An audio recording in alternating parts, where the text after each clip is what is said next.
Ladies and gentlemen, welcome to the Q4 and FY23 earnings conference call of Suzlon Energy Limited, hosted by Emkay Global Financial Services. As a reminder, all participant lines will be in the listen-only mode, and there will be an opportunity for you to ask questions at the end of today's presentation. Should you need assistance during the conference, please signal an operator by pressing star, then 0 on your touch-tone phone. Please note that this conference is being recorded. During this call, the company's management may make certain statements which reflect their outlook for the future or which could be construed as forward-looking statements. These statements are based on management's current expectations and are associated with uncertainties and risks as fully detailed in the company's annual report, which may cause the actual results to differ. Hence, these statements must be reviewed in conjunction with the risk that the company faces. Thank you. I would now like to hand the conference over to Mr. Abhineet Anand from Emkay Global Financial Services. Thank you, and over to you. Thanks, Ryan. Good afternoon, everyone.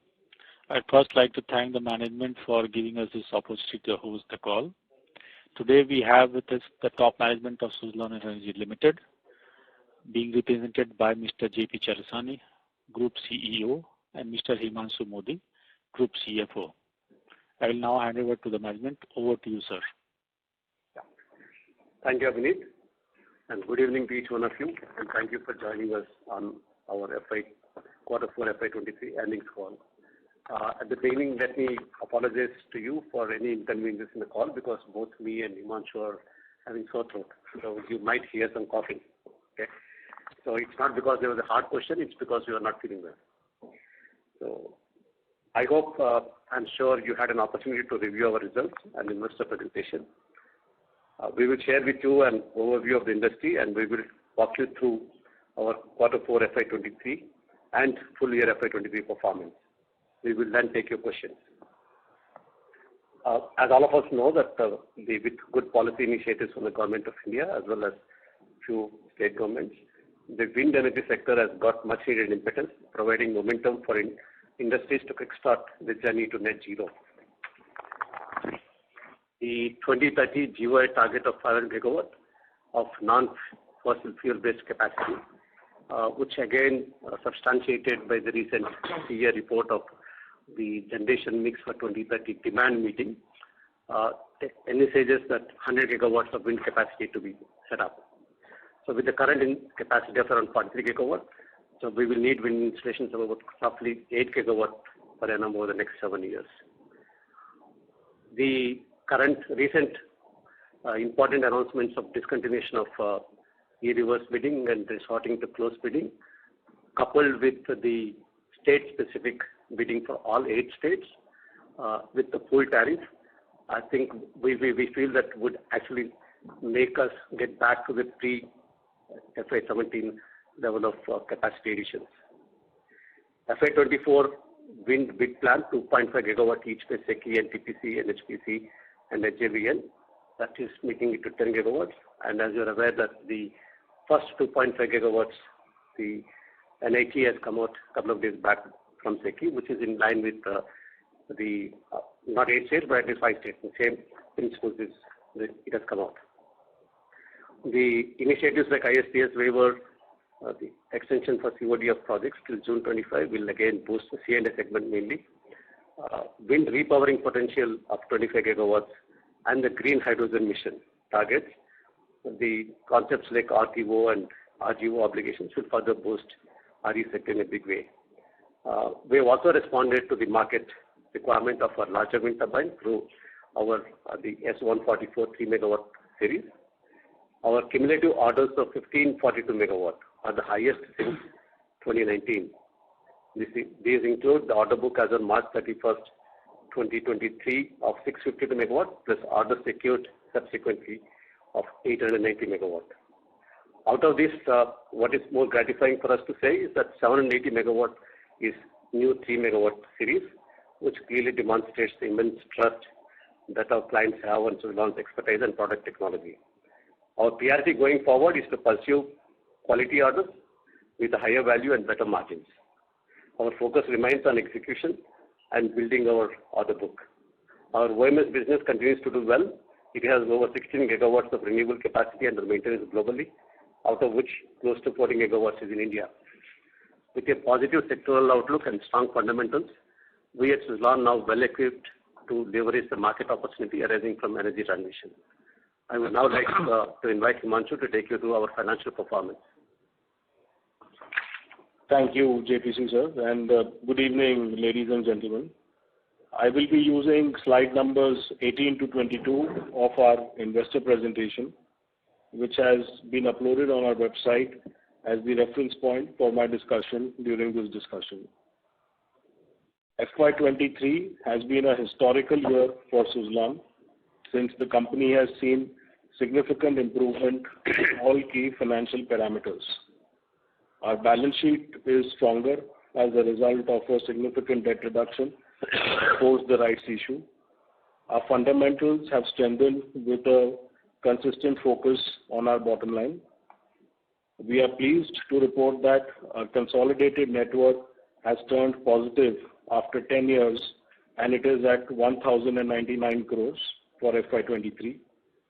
Net debt has reduced from 13,000 crores on 31st March 2020 to 1,180 crores as of 31st March 2023. This is a reduction of more than 90%. Our consolidated FY23 PAT, before any exceptional items, has turned positive after a period of 6 years and is at 167 crores for FY23 on a consolidated basis. This is as compared to FY22 PAT of negative 249 crores last year. With a continuous focus on deleveraging our balance sheet, we have achieved substantial reduction in our net finance costs as well. For FY23, our net finance cost stands at 401 crore, which was at 712 crores for FY22, yielding into a reduction of close to 311 crores, which is a reduction of 44% in the finance costs. Hence, there is a marked improvement on all our financial parameters, like net debt to EBITDA pre-foreign exchange is at 1.4x for FY23, vis-a-vis 7 times for FY22. And our net interest coverage ratio for FY23 is 2.1 times versus 0.9 times for FY22. Inflation for us is under control as an economy, and commodity prices have also stabilized, showing great resilience going forward. With that, I'd like to conclude my presentation, and we can open the floor for any question and answers that the callers may have. Thank you. Thank you. We will now begin the question and answer session. Anyone who wishes to ask a question may press star and 1 on their touchtone telephone. If you wish to remove yourself from the question queue, you may press star and 2. Participants are requested to use only handsets while asking a question. Ladies and gentlemen, we request you to restrict to 2 questions per participant. Our first question comes from Mohit Kumar with ICICI Securities. Please go ahead. Good evening, sir, and congratulations on a very, very strong order book. Thank you. My first question is, sir, how do you see the execution in FY24 in megawatt terms? You did mention that it can reach 1.6 gigawatt, I think, which we did in 2017. Is it possible to reach that number in FY24 based on the order book, or do you think this number can be achieved in FY25? That's the first question, sir. Yeah, obviously, we've given you our order book position as of today. So the 50 to 60%, I think almost 60% of that is for the current year, and we'll book more orders. But as far as whether we will reach 1.6, in fact, we did 17-18 megawatt in FY17. But I think I will only say that instead of taking a guess on me, take a guess on the country, and we will maintain 25 to 30% of what our country adds. Our market share will be to that extent. So therefore, I will leave it to you for assuming what number would be ours. predicting a market share decline in say FY23. Is it right, sir? And, that is, that's primarily because the 50% of capacity, more than 50% capacity, what we're supposed to add was not full scope of EPC with us, where we only supply the turbines and do the commissioning, and the rest of the BOP is with the clients. So there are turbines supplied even in Q2. A significant amount of it has not got commissioned by March 31st. We have a limited control over that. If we add that, obviously our market share would have been much higher. Understood, sir.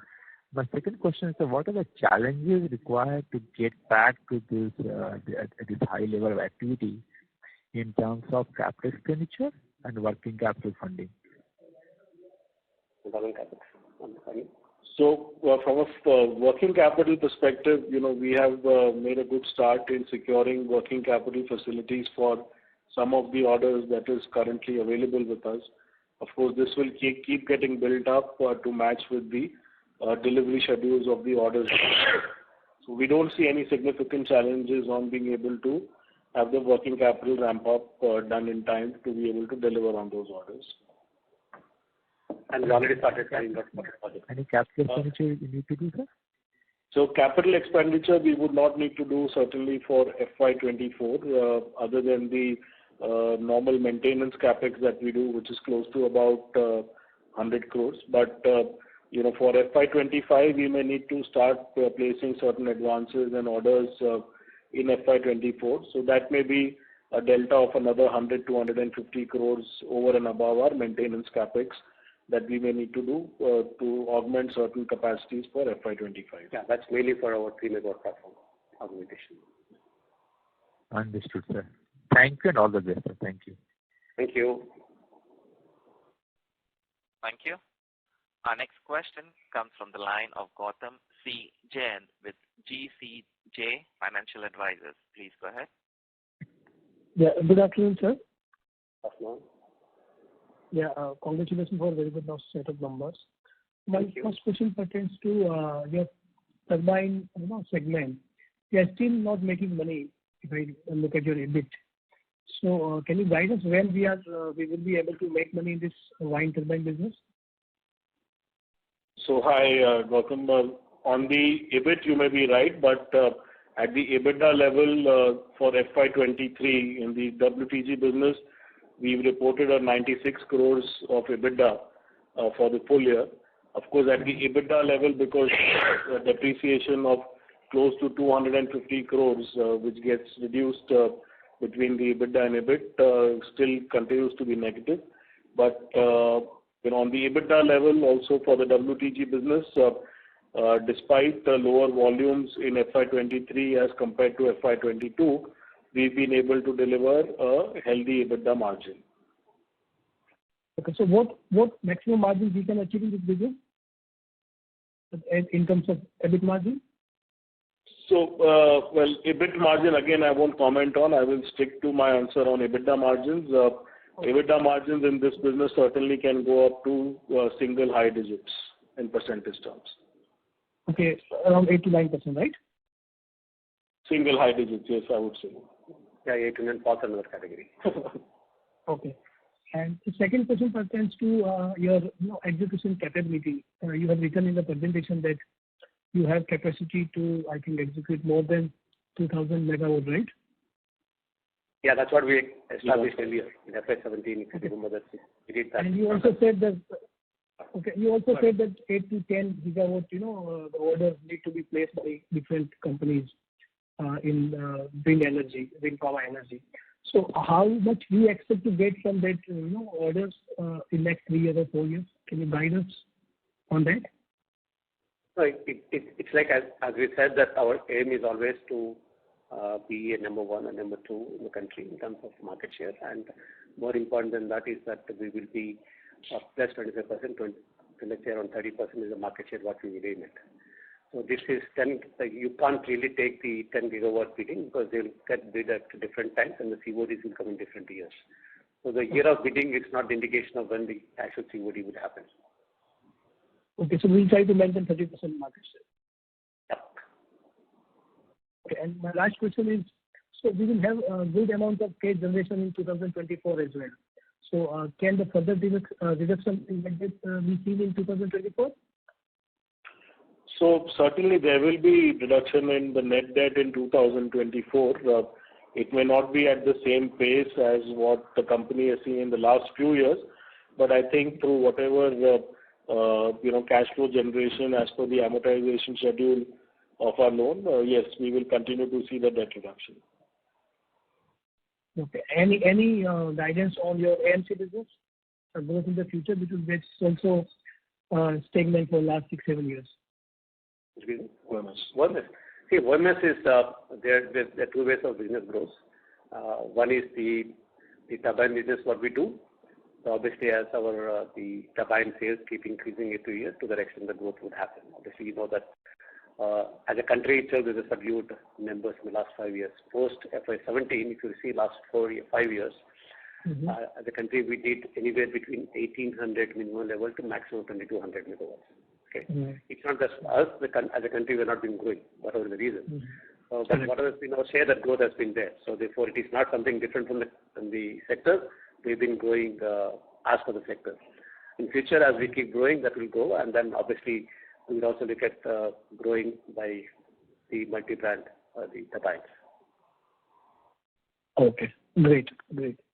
Thank you so much. I'll come back in the queue. Thank you. Thank you. Our next question comes from the line of Vivek Ganguly with Nine Rivers Capital. Please go ahead. Thank you for the opportunity. I had two questions. One regarding, you all recently won a 300 megawatt supply order with Torrent. Now, would it be fair to assume that it is a multi-year contract?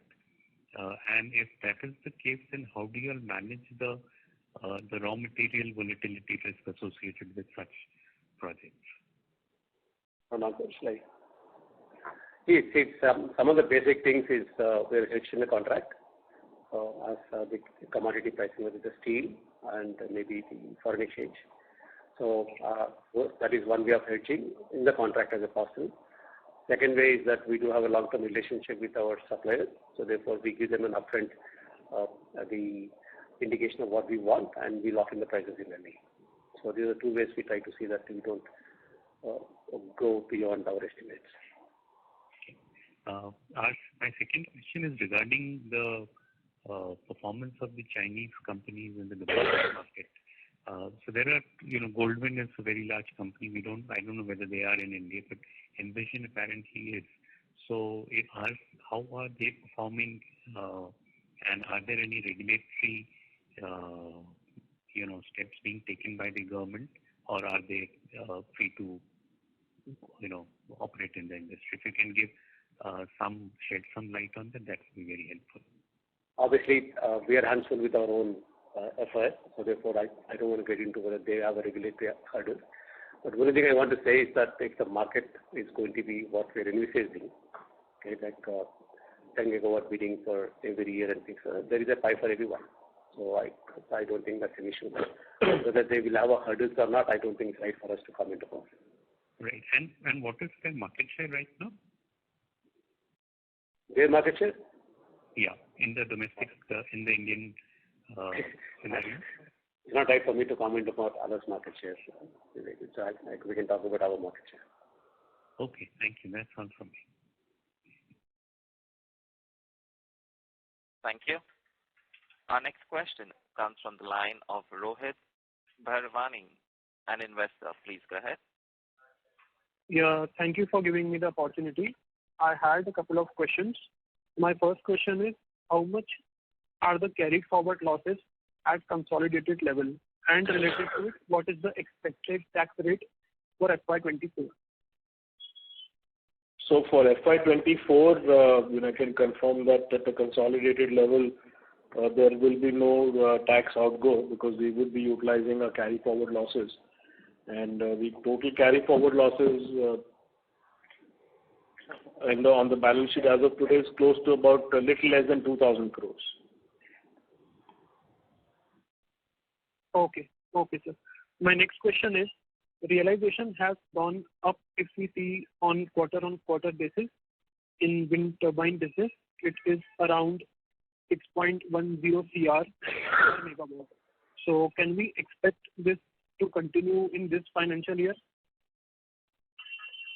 So I think the margins that we've been able to report in H2 of FY23, we should be able to maintain those margins going forward for this financial year. If we look at quarter 3, the per megawatt realization was 5.65, and in this quarter it has come around 6.10. So you are saying we will maintain the margins of H2, which will be around 5.8 to 6 megawatt. Is it right? So at the contribution level, we should be able to maintain our margins at mid-teens, as we go along. So, I don't want to comment on specific crores, but mid-teens is what we would be able to. Okay, sir. Okay. That's it from my side. Thank you. Thank you. Our next question comes from the line of Himanshu Kansal with Vijit Global Securities Private Limited. Please go ahead. Yeah, congratulations for the good set of numbers. I just wanted to understand that as far as the offshore installations are concerned, you can correct me if I'm wrong, it is the bigger turbines that are needed and they are feasible. So it's like 15 megawatt kind of turbine.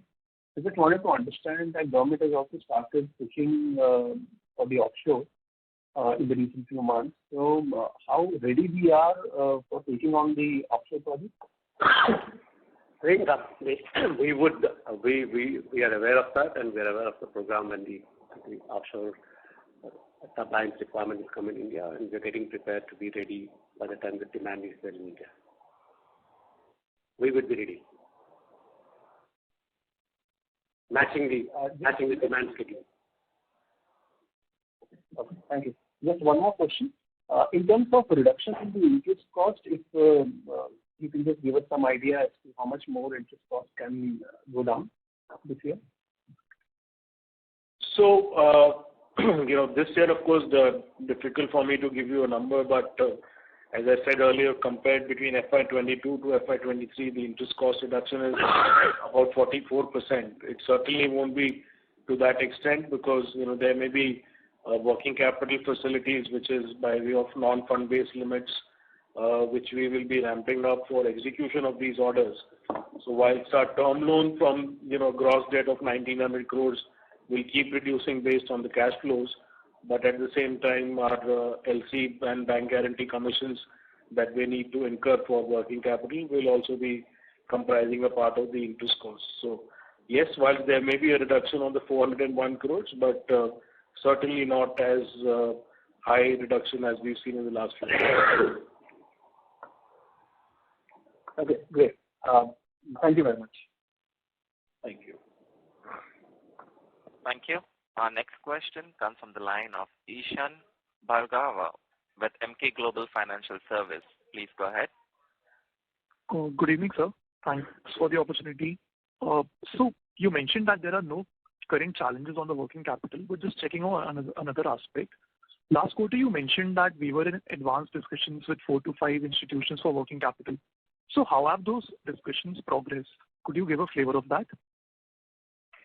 So, without giving names of specific institutions, I can confirm to you that as we speak today, we are sitting on close to 1,000 crores of sanctioned working capital limits available with the company from those institutions. Yeah.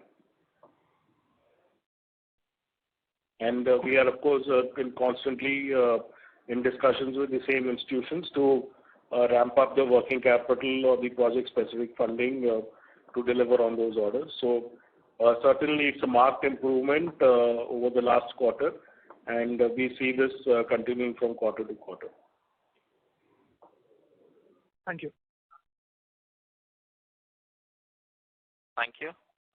Our next question comes from the line of Ritesh Poladia with Girik Capital. Please go ahead. Yeah, thanks for the opportunity. Sir, just to continue on the previous question on working capital, sir, yesterday there is an announcement of enabling resolution for working capital conversion into equity. So when you have not significant challenges, then why to pass such a resolution, and what's the quantum of this, if you can share? So this was a CP of one of the working capital lenders, without taking the name, that in case that there is a default on the working capital facilities that have been sanctioned by them, and as and when we draw down those working capital, in case there is a default, then the lender has a right to convert the outstanding loan into equity shares of the company.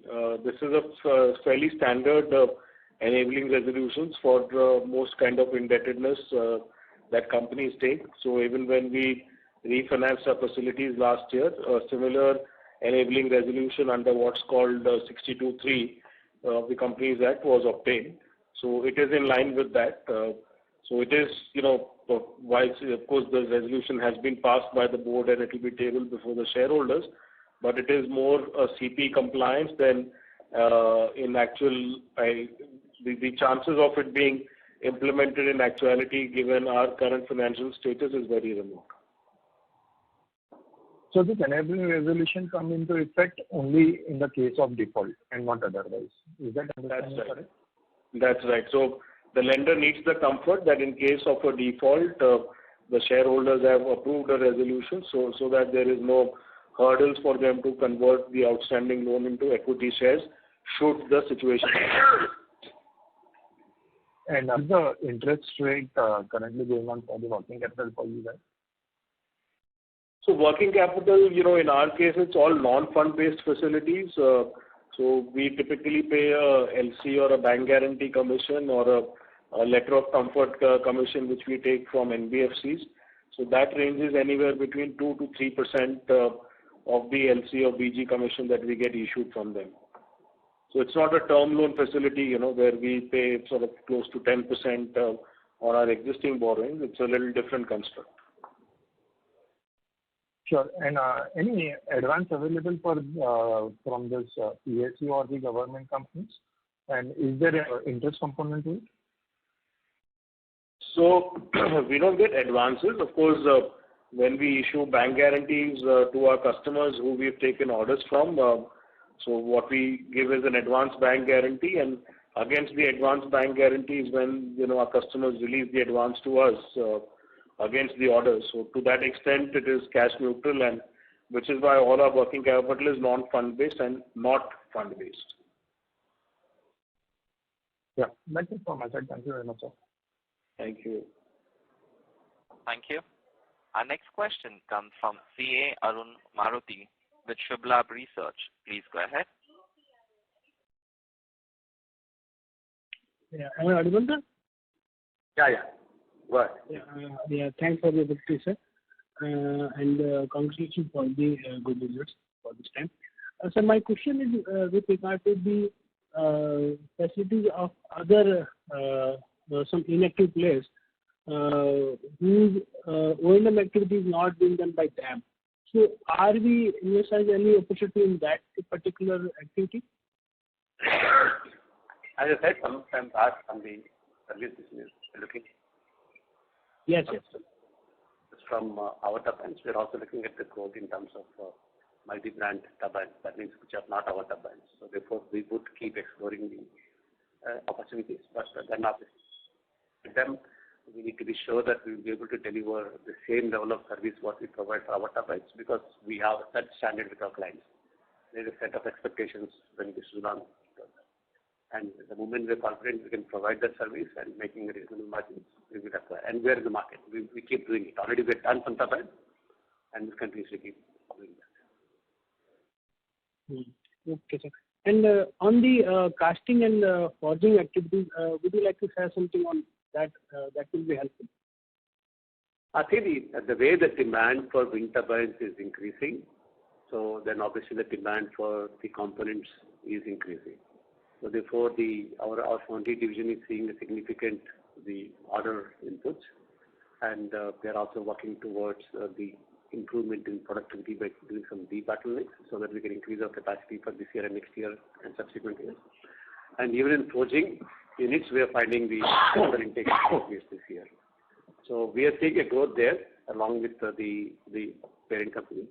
So, and also there, they just don't do only Suzlon, they do non-Suzlon as well. In fact, the non-Suzlon customers, who are all our competitors, okay, like every single competitor of ours in the wind sector, are the customers, are the clients for SE Forge. So everybody goes to them. So therefore, in fact, their non-Suzlon business is, let's say the Suzlon business is 30%, 40%, non-Suzlon business is 16, 17. And also they have an export business. And we see a good growth potential there. Can you share some any ballpark number for the guidance that will be helpful? What kind of growth we are looking in that particular business? It's like a growth. What happens in the wind sector is what you can expect the growth there. Okay.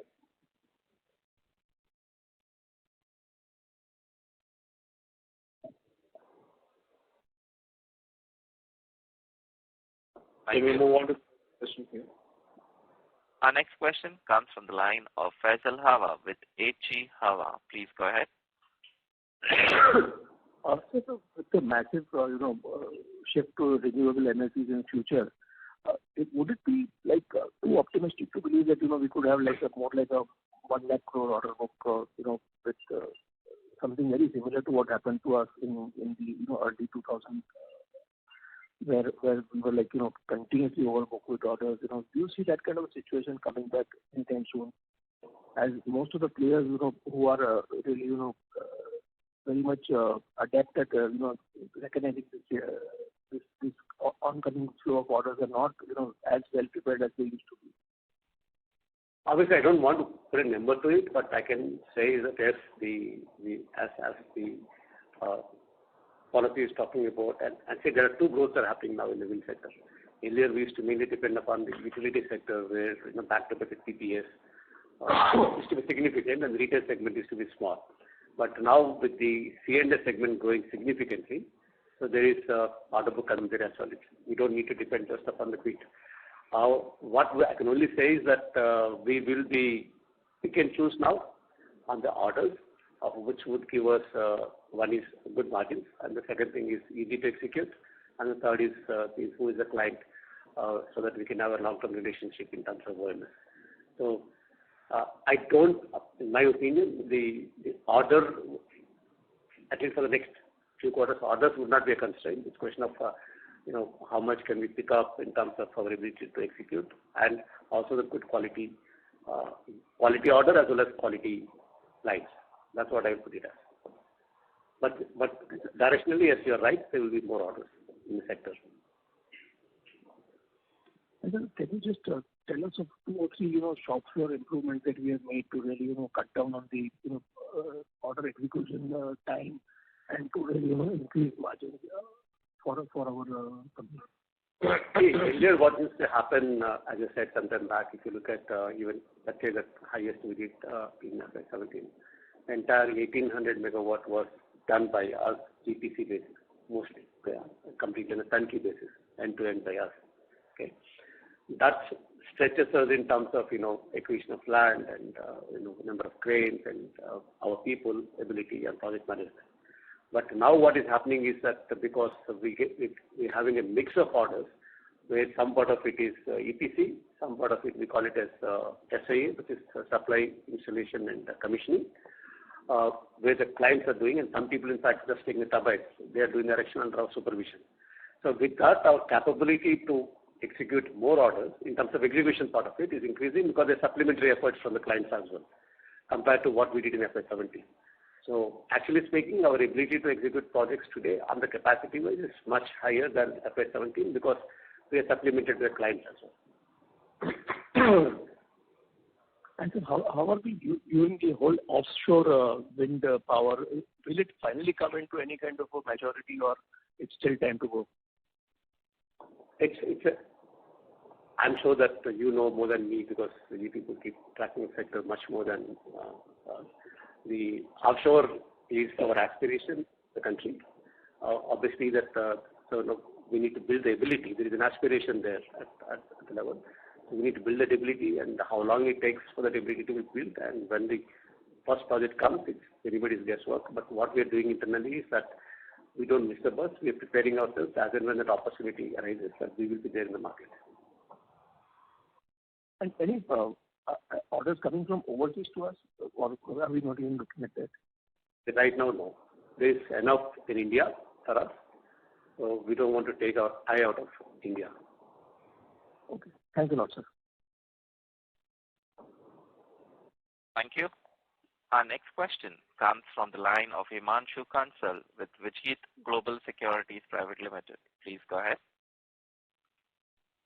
Yeah, just wanted to understand how much can we expect from the sale of the non-core assets this year? So again, I don't want to quantify a number here, but certainly this financial year, as in FY24, we would see sale of one of our substantial non-core assets, but it's difficult for me to give you a number of same. Okay, thank you. Thank you. Thank you. Our next question comes from the line of Uttam Kumar Shrimal with Axis Securities Limited. Please go ahead. Yes, sir. Thanks for the opportunity. Sir, what would be our revenue guidance and EBITDA margin guidance for FY24? So as I said, EBITDA margin guidance, remains the same that we saw in the H2 of FY23, which would be similar for the group. Revenue guidance would let you draw your own conclusion. We've said that we have close to 1,500 crore megawatts of confirmed order book, of which close to more than 50%, about 55% of that is for FY24. And in FY23 we did 664 megawatts. The revenue was close to 6,000 crores for the same. So if we draw even a 60% of 1,500 megawatts in order book, that's close to about 850 to 900 megawatts in orders for FY24. That's good on hand, which is close to a 30% plus increase in order book. So you can extrapolate the revenue increase from that. Okay, that's all from my side. Okay. Thank you. Ladies and gentlemen, if you wish to ask a question, please press star and 1. Our next question comes from the line of Rohit Bahirwani, an investor. Please go ahead. Yeah, just one final question. As per my understanding, 3 megawatt series have higher margins as compared to traditional wind projects. So can you provide some sense as to how much variation is there between the two? It's not really the higher margins for the turbine, but basically when you go to the higher capacity of the turbines, the BOP cost comes down, balance of plant cost. Okay, so overall margins for the clients would increase at the project level. The margins at the turbine level would more or less remain the same. And second thing is the margins also will keep improving as we keep supplying more and more. There's a cost out and you established your product cycle and things like that. But fundamentally, when you increase the size of the turbine, it's the project level cost comes down. I hope I clarified you. Okay, sir. Thank you so much and all the very best. Thank you. Thank you. Our next question comes from the line of Ritesh Aroria with Girik Capital. Please go ahead.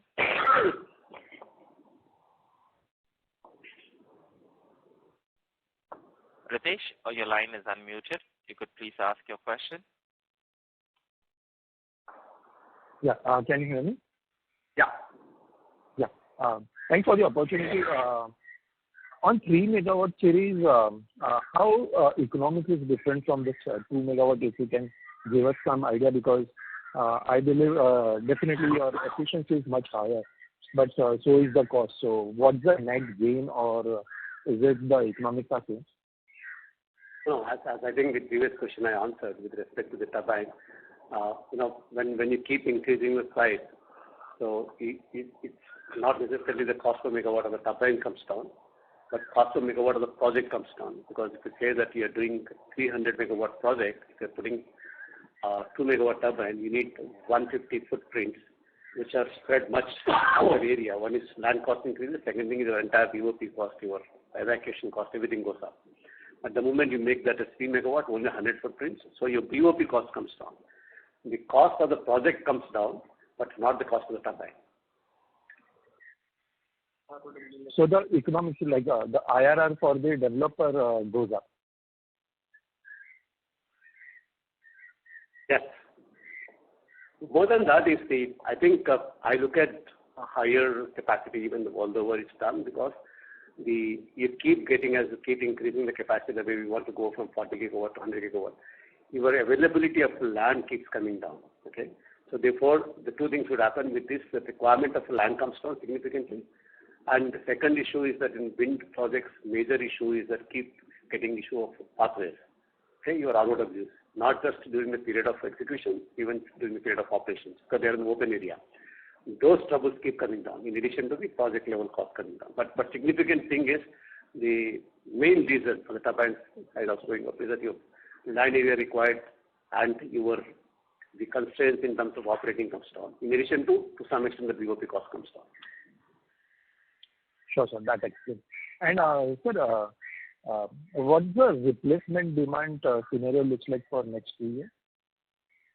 It's like, you mean repowering?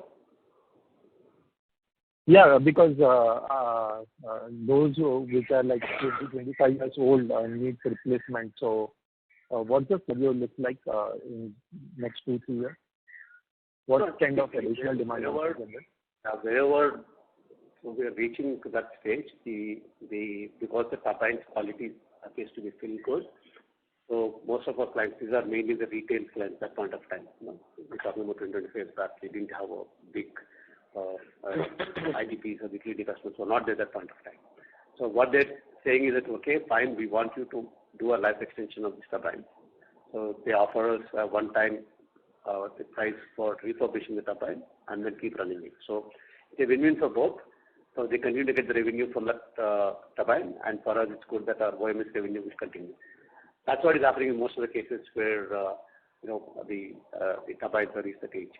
Repowering or replacing is not picked up at, but that's an area which we all have been talking for, I think, 5-7 years, but it's still to pick up. It might pick up in future. But right now, most of the contracts for us are happening that way. Also, could you give sense on the O&M business? We did about 1,900 crores, so and it's almost like flat for the year. So, what kind of growth one can expect from that?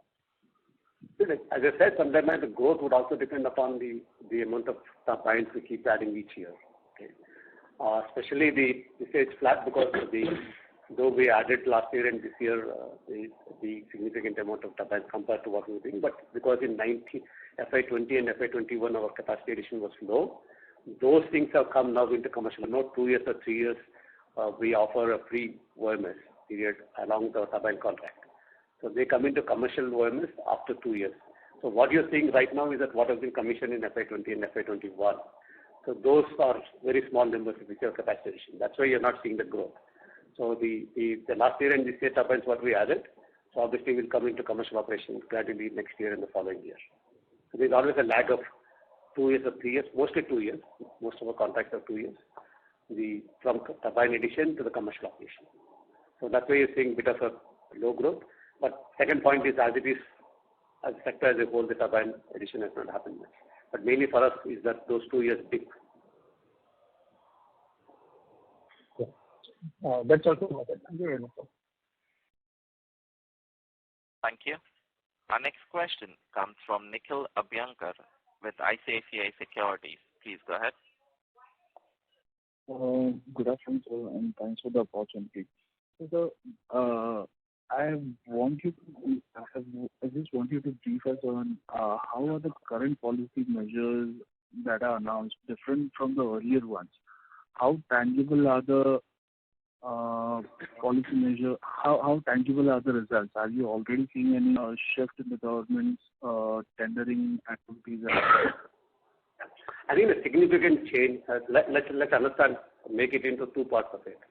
One is pre-FY17 and the second is post-FY17, after the copyright bidding has come in. Pre-FY17, In fact, in FY17 as a country, we added 5.4 gigawatts, and thereafter we have not even touched 2.5 gigawatts, forget about 5.5. We not even reached 50% of it. The reason for before FY17 was that, every state was doing the capacity addition, and they were feeding tariffs. Plus also had GBA and everything. But once the competitive bidding came in, so because the tariff was the main criteria, everybody went to the states where it was not state specific. Everybody went to the states where there is a high wind. So therefore, you went to just Gujarat and Tamil Nadu initially, all the bids. So once you get considered in that area, so then your capacity addition comes from because land issues, your evacuation issues, and various issues. Plus the experience of reverse auction, we all see that the tariffs have significantly fallen below the actual level what it's cost-effective tariffs were not there. So that's the reason some of the projects, in fact, if you compare the bid megawatts versus the actual megawatts, there's a huge difference. These are the two reasons why fundamentally things were not moving. Those two have been corrected now. Because one is that they changed from e-reverse auction to closed bidding. So therefore, the criteria of gambling and getting into lower tariffs in the competition, because you're seeing that if you reduce by 5 paisa, you will get it, 2 paisa, you get it, you get into that mood, would go away. It's a one-time closed bid. So therefore, we will see that we expect that there will be stability of the tariffs. Second most important factor is that they said that they will do the bidding of all 8 windy states. It will be a state-specific bidding. Even if they're doing 2.5 gigawatts one bid or the 10 gigawatts in a year, it will be state-specific, and they said the maximum in a state would be 2 gigawatts. But when they go for the state-specific, because some states, because of the wind profile being low, the tariffs will be higher, and there could be potentially a problem of PPAs not getting signed for that. So they came up with a solution that we will do a simultaneous state-specific bidding, and we'll pool all that power and then sell at a pool tariff. Right. So therefore, that's the second aspect. One is your bidding, and the second aspect of it is your multi-states. So would increase the volume, because these were two of the main hurdles in the last 5 years if you look at it from the utility point of view. Simultaneously, what has happened is that the C&I segment, which was hardly there, is now significantly picked up, because when you look at the metal industry or the cement or the refineries, everybody, if you need to do an export or you want to get to net zero because your exports will get impacted with respect to the green steel or not, and everybody is converting now into a renewable power as a capital system. So significant uptick has happened in the C&I. So that's added. In fact, if you look at our order book, almost close to 50% we're getting from that segment, C&I segment. So these are the two reasons. I think one is changing the bidding term. Second is because we got into a different area called C&I segment. We see a great amount of potential, in spite of the fact that last 5 years we didn't do it. Understood, sir. And thanks for the elaborate answer. Then, of the current order book, so how much of it is EPC and how much of it is only supply?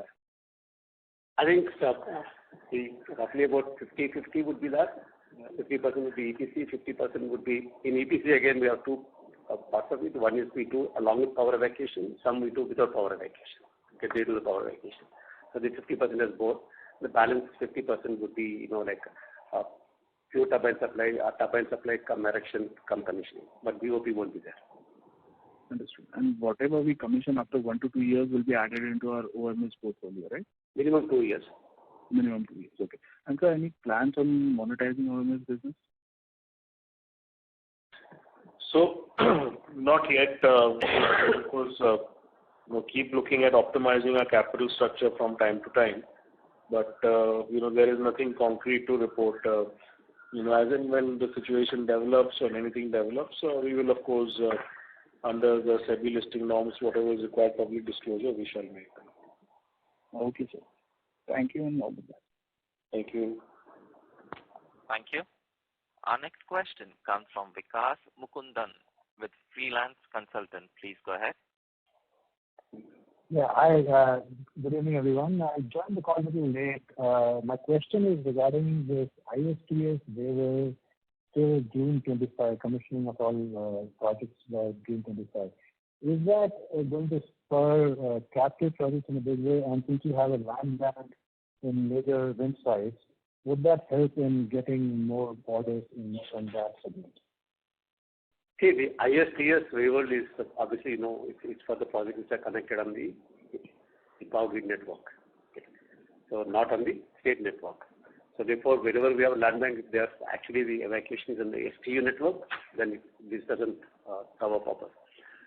But however, having said that, ISTS waiver would actually, because it's only there up to March 25, you will see that rush of people trying to complete the project before March 25. That's also one reason why you will see that more and more orders coming in. Everybody wants to complete the March 25 pressure of that, especially for the C&I segment, because at least for the bid segment, if the substation is delayed, not for the reason but could not be commissioned, the substation is delayed, so they would get an extension for ISA, but that facility is not there for the C&I segment. So there's a big rush of C&I segment to complete the projects before. But of course, wherever we have the land bank, the obviously is an advantage to us, whether IST is there or IST is not there. So either way, the advantage is always there because land is precious for doing wind projects.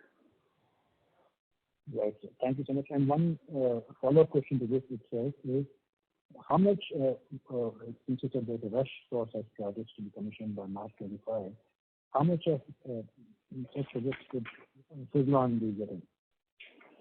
No, we won't get under pressure of their March 25. We have our manufacturing plan. We have our ability of which quarter, how much we produce, what we can supply. And our schedules when we give it in the contract is that it will be according to that. So therefore, obviously there will be pressure for more people asking us to take orders for that period. But if it is beyond our manufacturing capacity and supply capacity, we don't take that. Okay. Thank you so much. All the way back. Thank you. Our next question comes from Natraj Shankar, an investor. Please go ahead. I have two questions. One is, you mentioned about working capital of about 1,000 crores. And if I understand earlier, you had about 500 crores of working capital.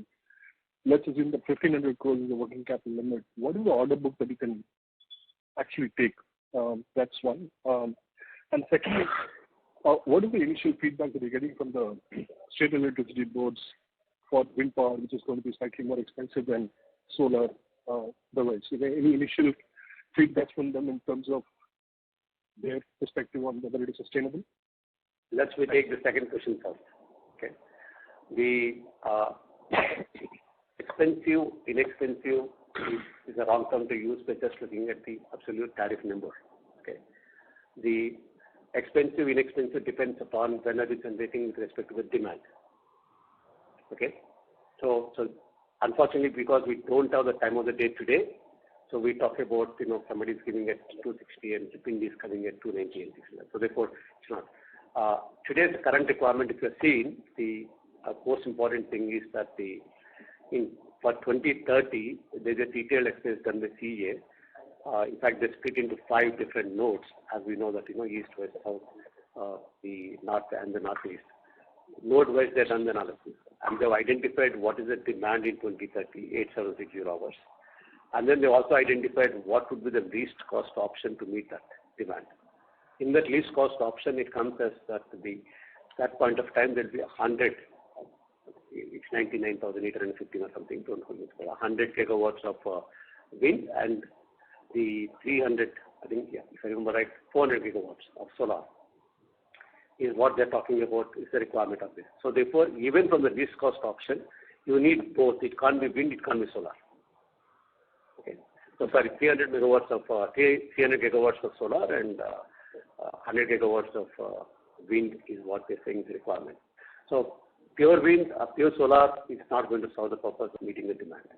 So therefore, this concept of which is cheaper is not going to work because you are seeing clearly, you are seeing standalone wind bids, but at the central level, but you are not seeing a standalone solar bid in the last few months, and you will not see also at that level. They're only talking about hybrid, RTC at the peak power, or the pure wind power. Understood. Okay. To answer your first question, assuming we have 1,500 crores of working capital, which is fully fungible between LCs and bank guarantees, I mean, that would be more than adequate for us to be able to service our FY24 orders. Okay, that's about, let's say, 700 megawatts, approximately, give or take. No. I don't want to. No. That's a good try, but he's not going to answer that. Yeah. So, but as I said, it will be more than adequate to service our FY24 orders. Understood. Thank you very much. Appreciate the time. Thank you. Our next question comes from the line of Rikin Ramesh Gopani with Capri Global. Please go ahead. Hi, sir. Thank you for taking the question. Sir, firstly, just to follow up to the previous point that you mentioned about the RTC bids that are coming through over the last few months. So, across these RTC projects, is there any, difference in terms of the IRR that somebody makes on a standalone wind projects versus an RTC hybrid project? No, the IRR depends upon what is the tariff. It doesn't depend upon what project you're doing it. So like, if I want X % return from a project, I will bid my tariff accordingly.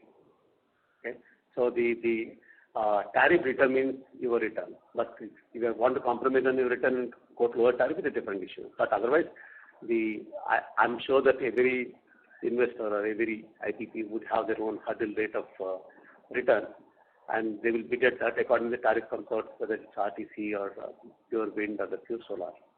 So that's the reason you will see that in case of RTC, because the cost is higher, so you'll find the tariff also going up.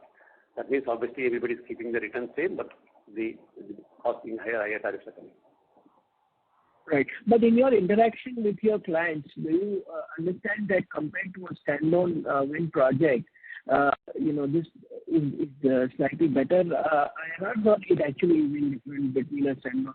And also just in correlation, is a standalone wind project today at what IRR in your assessment based on the current tariffs at which projects are going?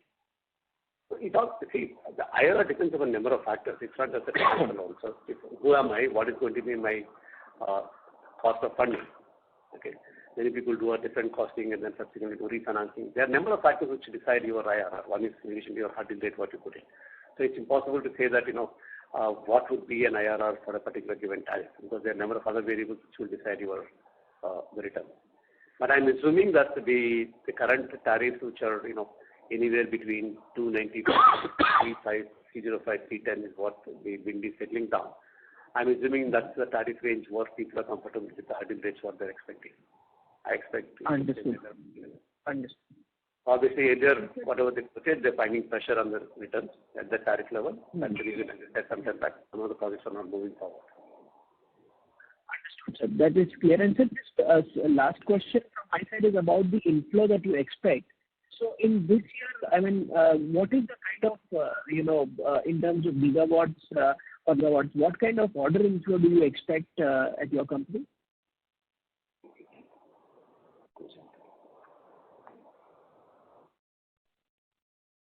See, we are giving you as on today number. At presentation, there is an order book of 15. No, he's asking what you expect.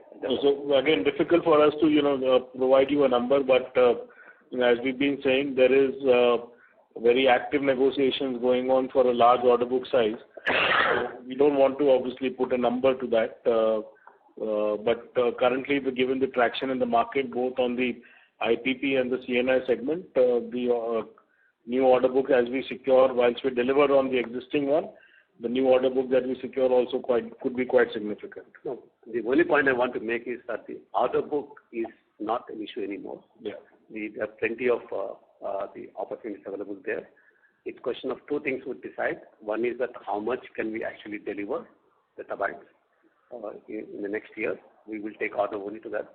And the second is that we will cherry pick in terms of earlier we would obviously we had constraints with respect to working capital and things like that. We were picking up every project which came across. We will be cherry picking up projects which would give us better margins. But as I see, I'm not trying to say anything. Looking at the market, it's not just here, everywhere it's happening. So, it's globally that orders are flowing. So order I don't think is an issue. Question of availability. And you do not anticipate, and while you not given a guidance on your order inflow, but in terms of market share, you see yourself, either strengthening or having steady state market share in terms of new order in the country, right? Market share, see, these two are two different things. Order intake is different. Market share in terms of COD is different. So there's always a time gap between order intake versus COD. So what we will be doing COD today is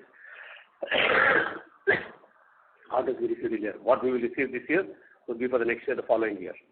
So therefore, market share when I talked about is that amount of commissioning we will do in a year, because generally everybody counts that the commissioning capacity. So our guidance, whatever we gave it, we will continue to be 25 to 30% of the total capacity is in terms of the commissioned capacity.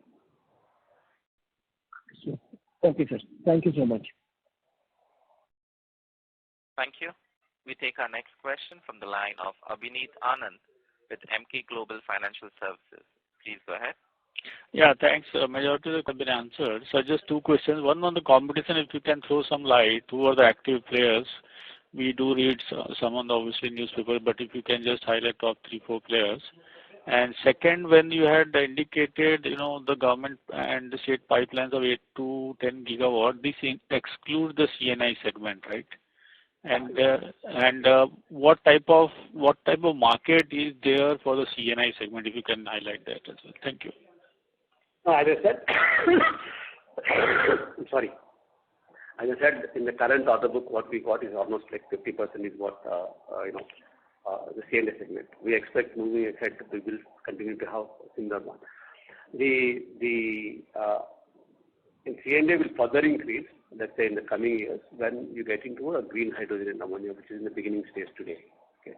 Now, right now, what is happening on the CNI segment is mainly the people, current players who want to convert or add renewable energy capacity in terms of their production to become green production, whether it be steel, cement, refining, these people. But the demand in terms of CNI for the green hydrogen would significantly come up in the next couple of years. So there will be a constant flow. In my opinion, frankly speaking, that if you have 100, let's say, megawatt of bid, at least 40, 50 megawatts, if not more, would be from CNI in that ratio.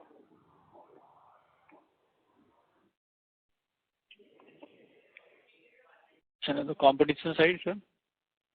Competition is everyone is aware. I think whether you call for competition or talk about players in the sector.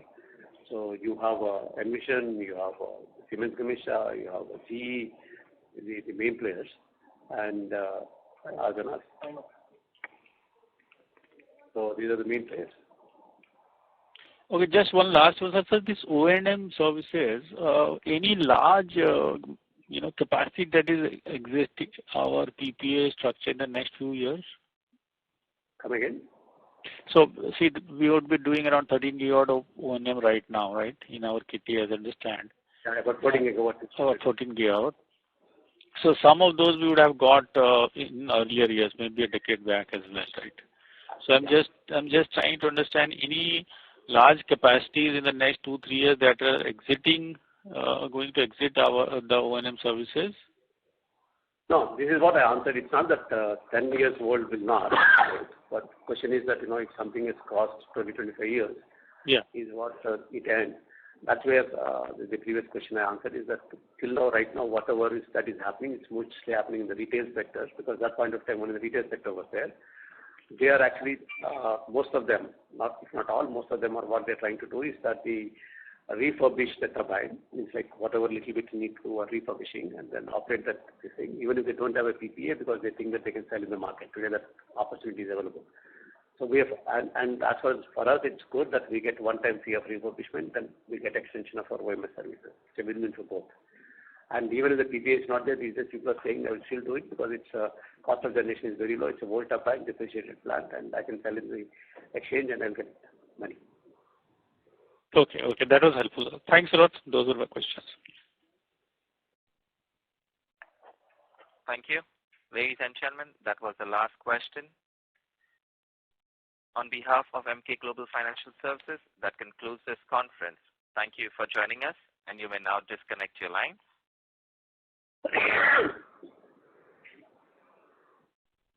Thank you, everyone.